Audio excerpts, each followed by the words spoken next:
Ya baik, Assalamualaikum warahmatullahi wabarakatuh. Kembali bersama saya Ansar.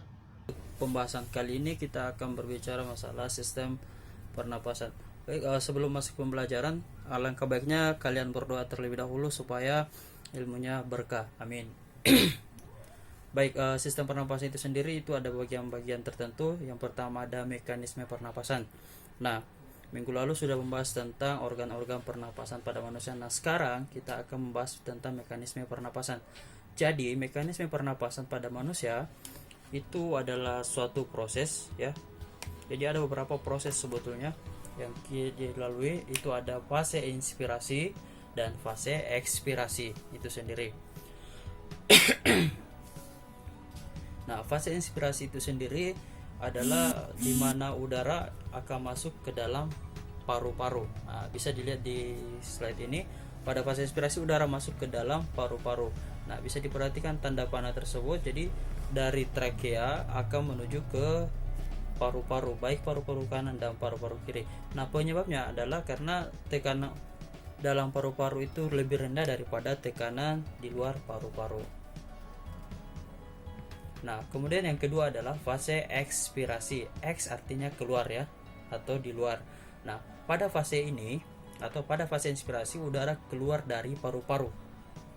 Jadi udara yang keluar di sini adalah berupa karbon dioksida. Nah, penyebabnya karena tekanan dalam paru-paru lebih besar atau lebih rendah daripada tekanan di luar ya. Baik, kita lanjut. Jadi pertukaran O2 dan karbon dioksida itu sebetulnya terjadi di dalam alveolus, tepatnya di paru-paru. Nah, pada fase inspirasi atau ada dua ya, ada pernapasan dada dan ada pernapasan perut. Nah, untuk kali ini kita akan bahas dulu tentang pernapasan dada. Nah, pernapasan dada itu adalah terjadi kontraksi otot ya. Otot apa itu? Adalah otot antar tulang rusuk. Nah, pada fase inspirasi, pernapasan dada diawali dengan kontraksi pada otot tulang rusuk. Nah, kita ketahui bahwa semua manusia memiliki tulang rusuk ya. Jadi tulang rusuk terangkat, ini mekanismenya ya. Kemudian rongga dada membesar ya, sehingga udara masuk ke dalam paru-paru.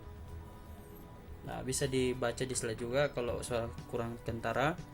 Nah, udara dari luar itu masuk ke dalam paru-paru itu kalau dia di dalam fase inspirasi gitu.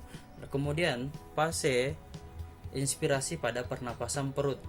Nah, pernapasan perut di sini dia menggunakan diafragma. Jadi diafragma itu semacam pembatas ya. Semacam pembatas yang membatasi antara rongga dada dengan rongga perut. Pada fase ini pernapasan ya perut diawali dengan reaksi ya atau kontraksi pada otot diafragma. Nah, diafragma menjadi datar, rongga dada membesar dan tekanan dalam paru-paru mengecil sehingga udara dari luar masuk ke dalam paru-paru. Itu kalau pernapasan perut.